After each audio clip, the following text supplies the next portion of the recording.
Alright, welcome to my final vlog. We are doing chapter 14 in the Rhetorical Act and chapter 2 paired readings, which are actually super good paired readings. So yeah, let's get started. So first we want to talk about chapter 14 in Rhetorical Act. And so this one's all about understanding occasion, and it's very interesting, and yeah, let's get it. So let's start. There's a few main topics we're going to go over. One is our grouping impulse and Aristotle's rhetorical genre. So let's go to the Aristotelian genres. And so we have forensic, deliberative, and epidectic, that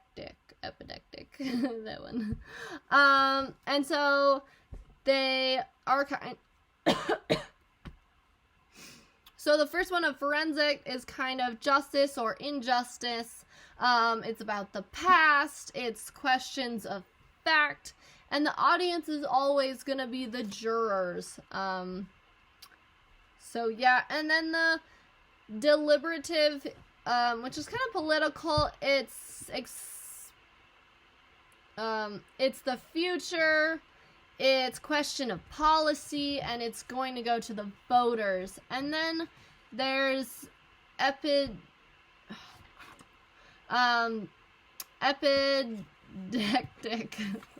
I will never learn that word. It's hard.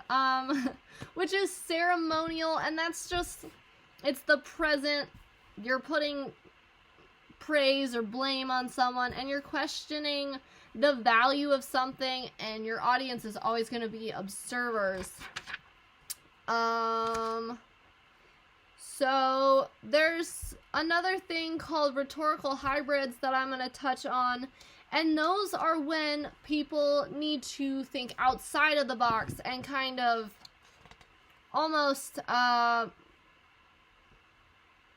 they need to be extremely powerful and jolt the audience to really get their attention, to show that this is a really important thing that we need to talk about.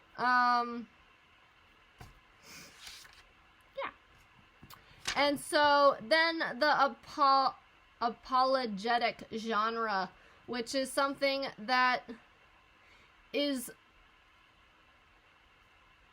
a type of self-defense. It's used for image repair and crisis management. So it might try to alter the perception that you have of someone because something happened that they need to defend themselves from. And this happens a lot when politics are high stakes, something happens, and you gotta go on self-defense, or you gotta defend yourself. And yeah, I think that's it. And we'll get to the paired readings. So I really liked these paired readings. Yeah. So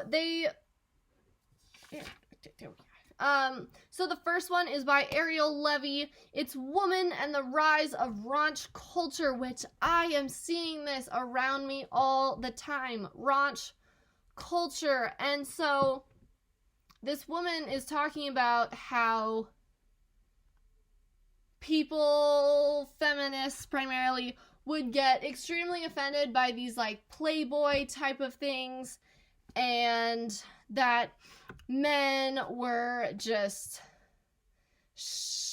chauvinistic pigs, and there's all these things that this was in the past, and now it seems like instead of moving forward,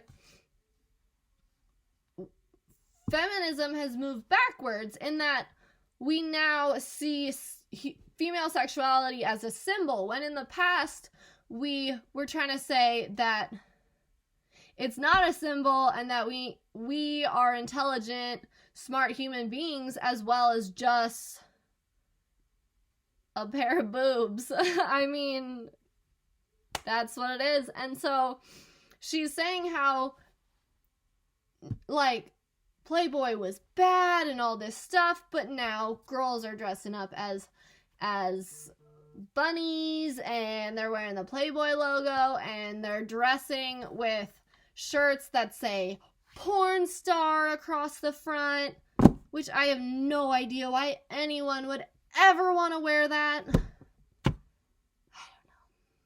But so that was a super interesting reading. And I agreed a lot with this author, because a lot of people nowadays don't see it as a problem, but when you're walking around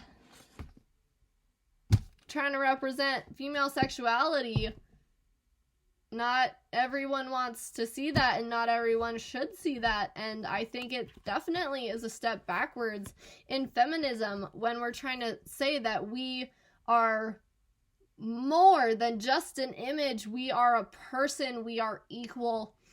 And I honestly think feminism has gone off the rails a bit. But that's a personal idea. So our second one, which I thought was also super interesting, was Pop Culture's Transgender Moment by Sonali Colley, which she talked a lot about transgender characters in television shows.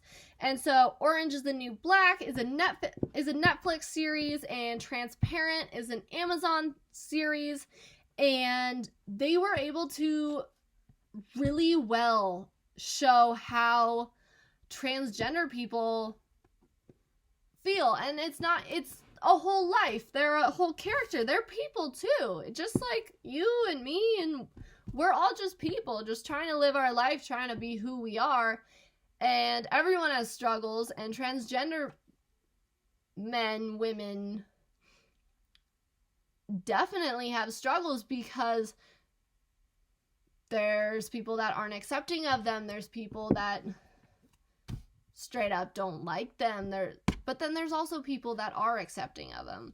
And so this shows a lot of the different things that happen in their lives, and you get to know the person. And it was great, because I didn't know some of these things, and I learned a lot, and I really enjoyed reading this. And it's great that transgender people are able to be shown in the media. And I know this is a personal thing, but I have watched like the Supergirl DC show, and there's a transgender woman in it, and I think that's great. But that doesn't show as much as these do, which are run by Amazon and Netflix. And one thing that the author touched on is that because there weren't a bunch of higher up corporate people involved in the creating of these shows, they were able to make it into what they wanted, and they were able to